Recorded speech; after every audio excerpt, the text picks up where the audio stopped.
This is the 2021 Cadillac XT5. It is Cadillac's entry into the red-hot premium luxury two-row crossover SUV segment. The XT5 has been around for 5 years, so for 2021, it has been refreshed. The question becomes, are the changes enough to make it relevant in this ultra-competitive segment? Let's find out. The uphill battle that the Cadillac XT5 is facing is that crazy competitive segment it finds itself in. I know I already mentioned that, but it does bear repeating. Think about it. Would you want to compete against the Audi Q5, the Volvo XC60, or the Lexus RX? The answer is no, and I haven't even mentioned stuff like the Lincoln Nautilus. Most of those vehicles are juggernauts and they sell in massive, massive numbers. On the plus side of the ledger, the XT5 is rather spacious, it has a very smooth ride, and the handling is surprisingly sharp. Speaking of surprisingly sharp, check out the redesign of the XT5's front end. I think Cadillac's design team did a great job here. We'll start with the grille. It looks money, and that's what you want with a Cadillac. It's supposed to look expensive. Giant Cadillac badge, check. Then you have the vertical lighting signature here, which is very important at night, makes the car look unique. Coming over to the side, really premium looking wheels that are let down by generic tires and actually janky looking brake calipers. I love the grayscale Cadillac badge right here. There's also one in the wheel center, that's good. If there's a problem with the look of the XT5, it's right in here. It's a relatively short, kind of chunky car. They did what they could to hide it. A little bit of line work here. There's this thin piece of bright work here that sort of helps, and generic black cladding down here. It's okay, that's probably the weakest part of the car design-wise, but then it picks up. They have a nice C-pillar, great looking D-pillar, and then of course, the vertical taillights, part of the Cadillac lighting signature. It's just hard to make SUVs good looking because they're SUVs, but I think given everything facing them, Cadillac's design team did a nice job here with the refresh of the XT5. From where I'm sitting, the interior design of the Cadillac XT5 is a step down from the exterior, and really maybe 2 steps. Yes, they covered a lot of things with leather, or at least things that look like leather, and we'll come back to that in a second. The metalwork, or at least that's metal. I'm pretty sure that this looks like metal, but it's really plastic. It's all fine. I don't even mind this carbon fiber material that they use to decorate the cabin. It looks good from up here, but if you get in close, that's where it begins to fall apart. Let me ask you this question. Should leather ever sound like this? I don't think so. It just reeks of cost cutting, and you don't want cost cutting inside your Cadillac. Q, this is Cadillac's infotainment system. At this point in time, it's old. There's no nice way to say it.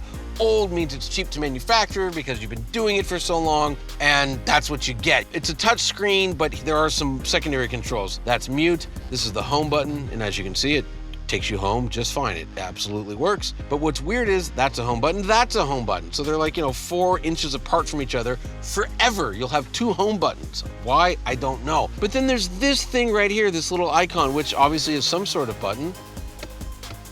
And you push it and it does nothing because it's not a button. It's just some design. As far as the driving position goes, it's pretty roomy in here. The rear seat, pretty good. Actually, a lot of space for what it is. And if you fold the seats down, there's plenty of room for your stuff.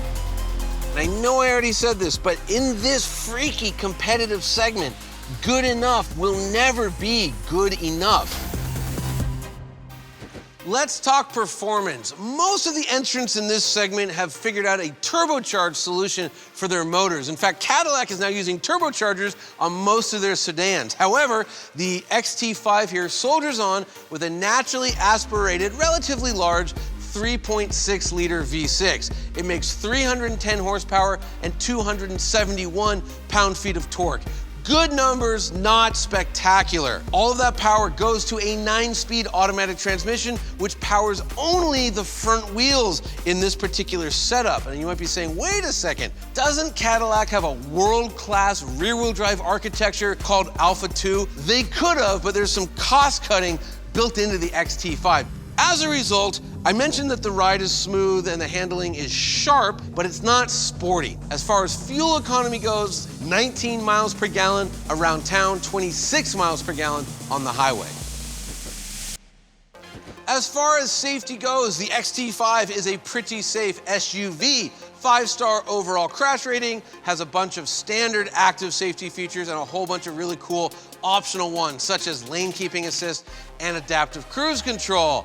If I may get on my high horse for a moment, what it doesn't have is Cadillac's world-beating semi-autonomous driving system, Super Cruise. It's the best. I once drove a different Cadillac, not an XT5, from Los Angeles to Palm Springs, and I touched the steering wheel 3 times over the entire freeway journey. It's superlative, and it's not even an option on the XT5. General Motors, why do you do this? Why do you keep your best technology out of the hands of Cadillac customers?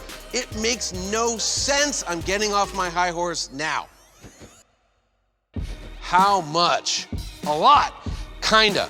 So you can get into a base Cadillac XT5 for right around $45,000, which is in line with the competition. However, this is not a base vehicle. This is the premium luxury XT5, and as this thing sits, it's nearly $66,000, and it's front-wheel drive, meaning the all-wheel drive XT5 will cost even more. And that means you're like $5,000 or $6,000 away from getting into an Escalade. The point is, as you start to climb into the higher trim levels, price becomes a bit of a problem.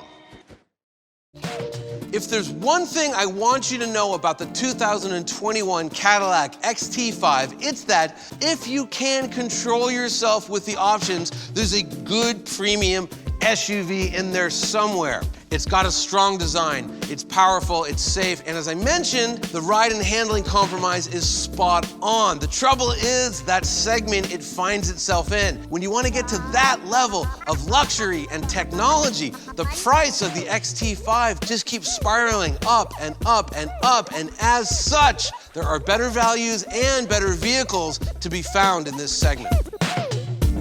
To see vehicle rankings and a complete buyer's guide, please visit MotorTrend.com/cars.